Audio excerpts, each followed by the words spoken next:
This is Slim. Trouble! This is Chili. And I'm Soph. We live aboard our floating home Nakama, and the last few months home for us has been island hopping around the coral coast of Australia. Following a recent decision to head south for summer, avoiding the cyclone season, we have found ourselves doing last minute boat jobs in preparation to leave Coffs Harbour. We say our goodbyes to newly made friends, only to get 12 nautical miles off the coast before making the tough call to turn back. So, today is the day to get jobs done. We've got lots of things to do today. We're getting diesel done. I need to stitch the sails. So that's my job to do today, and also probably do some sticker flexing of where we've had leaks around the mast and stuff. We've had a lot of water coming in. So we're gonna have to do some sticker flexing as well. And also the bilges are probably really full because, yeah, the mast has been leaking and just dripping straight into the bilges. We think we might be leaving here soon, so we sort of want to get everything done so we're sorted to leave. Okay, cool.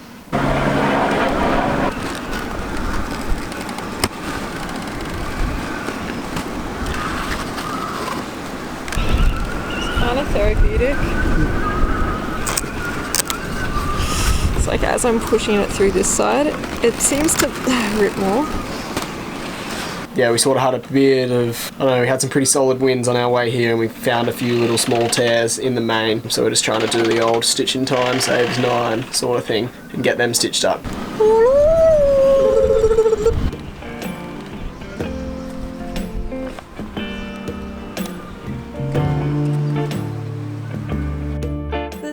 We've managed to get ourselves a life raft. Nothing is ever plug and play on the boat. We've had to jimmy up a new set of brackets to support it and create easy release securing lines. Hopefully we'll never have to touch the thing, but this beats having the dinghy on the bow while underway. Not sure if this was the safest backup plan, but it was all we had.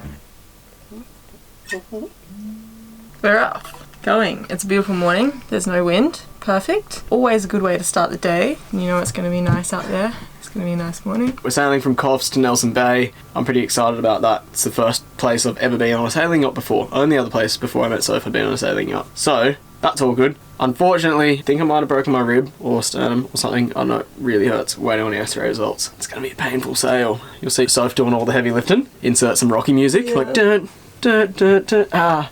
Aussie Wonder! What a day for it. I know. Go. See ya. See you, mate. Soft hug. Oh, soft, yeah. Bye, Miles.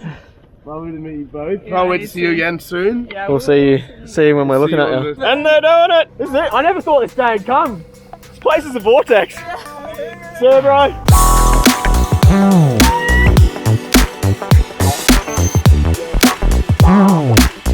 Whoa, the swell is so big! Definitely a bit of swell on. It's like really nice conditions, but there's definitely some swell. Oh. Okay, so we're just motoring out and we got the heady out, and then, what am I even trying to say? It's way too early for this. The engine, it almost like increased in revs, and then you started to hear it like crunching and conking, and then I looked back and there was just so much smoke coming out the exhaust, and we just like quickly killed it. Now we need to try and work out, first thing I think we're going to look at is whether we actually turn the seacock on. I'm pretty sure we didn't turn it off, but that's the first thing we're going to look at. Another thing is that the autohelm is only turning us one way, so we're like trying to set a course so we can have 4 hands, but it's only steering us one direction. That's very frustrating. So I've just checked the seacock and everything is on, so we didn't mess that up. So gonna do a few more checks. There's some decent breeze. At the moment we've got like sort of a southwesterly going really nicely. So we're thinking that there's water in the lines because it was white smoke and whatnot. I'm just gonna look at the water filter, and if there's water in it then drain it and then try and turn it on again. See how we go. The autohelm's broken, so I'm grabbing Soph a torch while she steers from the box. Like, of course this happens when the autohelm's broken. Yeah. No. So, why on earth they make mechanical things out of plastic, I don't know. But that's the bottom of the fuel filter, and rather than twisting the cap off, it's just twisted the plastic off. Sick. So now we're gonna have to take the whole fuel filter out and do it that way. Okay, so managed to clean the filter out, turn the engine back on to try and burn out the water that was in the lines. At least it's working, there's no smoke coming out the back anymore. I think we're in business. I'm like, it's not what you want to start your morning off with. At least we've got sails, but I'm glad we actually made it out through the breakwater, and before it conked out, it was just like, holy shit, that's a whole other thing. If we have to get towed in, fingers crossed it's okay. Just gonna get the boat back together because it's an absolute disaster. Try and get some water, and then the next thing is trying to figure out what the hell is going on with this autopilot. That's next on the list. Woo! Oh my god. We've decided to turn around. The autopilot's not working. The engine conked out again, so I'm gonna repeat what I just did before. And Simon's in lots of pain. So we just thought at this stage it's probably best if we just turn back in, drop the anchor, and try and sort out all of our problems and try again another day. Yeah. Took this apart and drained the bottom of the tank. There's actually something blocking the line, like a bit of silicone. Take two, put it back together again, and then we're going to try and run the engine again. It looks pretty good. I don't see any water. It looks pretty diesel-y and clean. It is such a bummer. It's such a beautiful day today. The perfect day we've been waiting for. I'm like a little bit of Vegemite cheese on toast to make it feel better. There's that smile. Hey? We were going to just anchor, but we've been running the engine for like almost an hour now, and it seems to be holding up alright, so I think we're going to make the jump back into the marina just so it's easier to do repairs and stuff. Regularly speaking, I guess we love a good old-fashioned hand steer, but unfortunately I seem to have done something I've f***ed up my ribs or my sternum or something. I'm waiting on x-rays, and hand steering for 2 days straight just wouldn't have worked for me right now. Beautiful day for a sail, not really the best day for some repairs. Bit of an anticlimax, but I don't know, at least we got out and found some issues that we can diagnose. Oh, if you can hear that horrible screeching, it's the engine alarm. I don't know if you can hear it, but it's just going... This is the weirdest I've ever felt coming back into port. Such a beautiful place, Coffs, and rolling in. It's like normally we'd be like, look at those mountains! Oh my god, that's that break wall! I'm gonna swim over there, there's islands, it's probably good snorkeling. But we're just like... We're both very somber. Yeah, like we're just sort of just like, yeah. Like it's a beautiful day, sun is shining, and we're off it. I think it's because I know what the rest of my day is gonna look like. Yeah. Like we've tried to leave 2 times from this, well now 3 times from Coffs, and it's just a weird feeling thinking you're going somewhere else and then turning back around. I feel like we almost needed to get back on the horse because we had a pretty hectic sail here, and we've tried to get back on the horse like 3 times as well. Anyway, so like why we got drawn back? Okay, so we're beginning to think that this is the real life Truman Show. Yeah. And that every single time someone goes to leave or you try and leave, there's something that like catches you. And Simon actually forgot to give the marina key back. Oh yeah, I reckon it's like a little magnet in there that's like, yeah. You know what I mean? You hit a brick wall because you've got something from Coffs Harbour. We were going to post it back because we're really we were going to post it, but now we can just hand deliver it. Yeah. The other thing is too, Soap's laptop's still here because it shit itself. So maybe my laptop's trying to keep me here. Yeah. There's all these different forces. I haven't seen Chili on the boat yet this morning. Maybe she'll just rock up at the marina. Alright, so in a second, those fenders that you would have seen me take off earlier, I'm going to put them back over the side of the boat, get some limes ready, and then we're going to go back and face the music with a bunch of people. But what happened to you? You said you were going.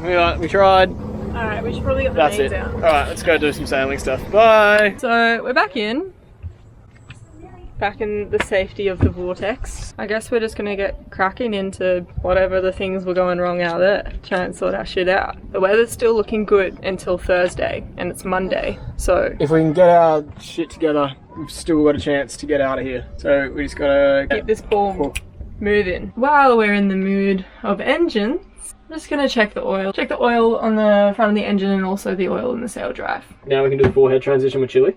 I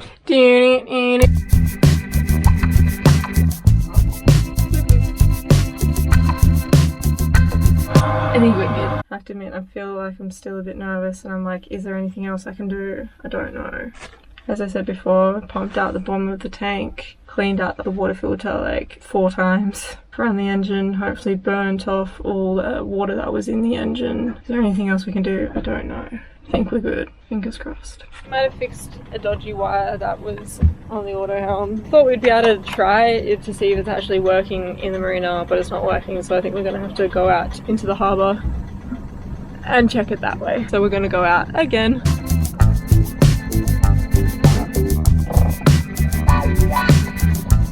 So no luck. That battery died on that camera. We just had a little spin around the harbour, but it's just not having it. There's one wacky thing going on with it in particular. When it's in autopilot, it will turn us -10 consistently to port, but won't readjust itself to the plus. So it won't bring us back to starboard. So it won't do that by itself, but if we press the buttons +10 and -10, both of them work. I don't know if that makes sense, but that's the one thing that's wacky at the moment. This is just not how I thought the day was going to end up going, you know? When we left here at 8 o'clock this morning, I did not think that we would be back here in cupboards and whatnot. But hey, shit always gets thrown at you like that, and that's all part of it. It's all part of having a boat, you know? Oh my god, I'm flustered. I'm RTFing. RTF. I'm reading the manual. It's what we got told to do. Oh, I meant to say this last night. Went and had a shower. I was feeling a little bit miserable about how the day proceeded. But in the shower, as I was pondering in my shower thoughts, I was thinking marinas can be hectic because everyone's keen to lend you their opinion, and that can be hectic, although I know they only mean well. But the other thing is that's great is everyone's always keen to lend you a hand. So within about like 3 minutes of us being back in yesterday, so everyone's like, do you need this? Literally everyone we passed was keen to offer their help and hands or like their expertise in certain areas, and I think that's really cool about the sailing community in general, I guess, but also particularly here in Coffs. Anyway, so Greg, who's an auto electrician / probably does millions of caravans and boats, came and helped us, and then we redid some of the wiring that was a bit sus because he had the special connectors, but he also told me to read the manual, so I'm reading the manual. He also said, like, we haven't calibrated the auto helm. I didn't think that was a thing. I don't know if it is a thing for what we have. I'm not sure. Chili's scratching her kitty litter. But we thought maybe we'll give that a try and see if we calibrate it, if anything changes. I'm also like reading a whole bunch of online forums, and one of the things was get rid of all the metal and magnetic things around the compass. And we're like, we don't really have any magnetic, like nothing's changed there. And then we're like, maybe because we got a new drone, big ass drone, and we've got it tucked away behind there where the compass is that interfering with our compass? That's not letting it correct one way. Don't know. What do you think? Did a fly scare you? Doesn't really matter, yeah, probably a good idea. You know, positive or two other data, so if it's driving okay normally. Right, so we are attempting take 2. We're going to test something. We'll be back. We're going to test our auto helm. Just going for a little spin. That's Jay, real nice guy. We're going to try and recalibrate the auto helm itself. See if that works. With this manual. Slowly pressing +10 into a full circle. And they are not off to a good start because the wires are around the wrong way, so +10 is going the wrong way. Okay, so there's definitely something going on with the compass, the Fluxgate compass itself. Now when we say compass, you might be thinking about this little guy here, and you'd be right, but a Fluxgate compass is a little bit different. This is a Fluxgate compass. So if we've already got another compass, what's the Fluxgate's job? Basically, you mount it to a forward-facing wall in the vessel, and as the boat's turning, the Fluxgate compass receives that message and sends a signal to the auto helm interface there, which then passes that signal on to the hydraulic arm, which is situated on the tiller to keep Nakama swimming in a straight line. I don't think any modern auto helms actually have these, so the only time you'd ever have seen one of these is if you're as broke as us and everything's secondhand, or you've been sailing already for quite a while. So we're just trying to play with it, hand hold it, and see how it adjusts.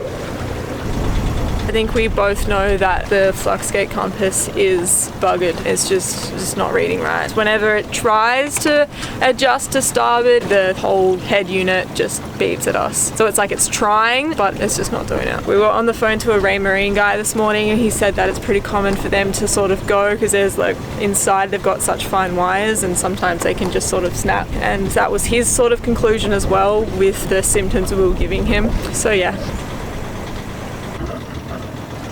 So the engine just like started smoking out again as we were coming through the rock heads just there. We were like, what do we do? What do we do? What do we do? So we just putted really slowly to this finger, the first finger that was free. Thank God it was free. Oh my God, this is just not cool, eh? Jay came aboard and his thoughts were that there was still definitely a fuel problem. We thought maybe a lack of fuel was getting to the engine, so that's why as we putted slowly back into our berth, Slim was pumping fuel manually. You don't feel like talking? No, today just went to shit. Yeah, I know, babe. We just had the maintenance guys, Tinny, floating around us in case the engine started struggling, because there's, yeah, a rock wall just there. And we didn't want to go into, or other people's boats, so we just had them just in case. But it was all good, we just had her in idle. Now we're back in B6. We're going to call a Yanmar diesel mechanic, see what they think. So I've decided to change the fuel filter, and that's the gunk on the bottom of it. This is the gunk in the filter.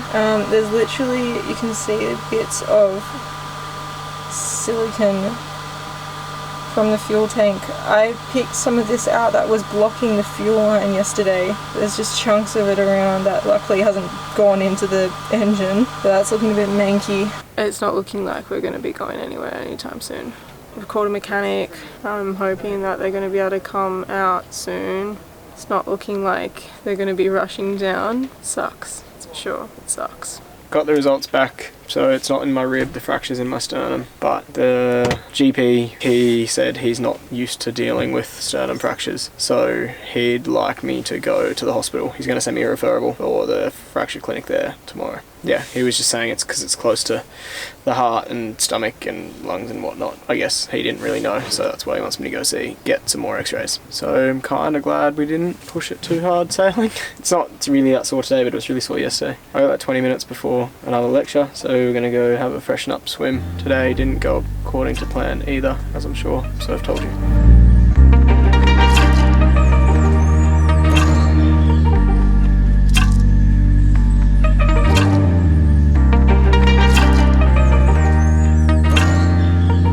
Thanks for watching, guys. So we just couldn't fit all the boat drama into one video, so look out for part 2 that will be out next Monday. We finally get a diagnosis of what's going on with the engine. The mechanic actually managed to come round. So we crack into action with repairs.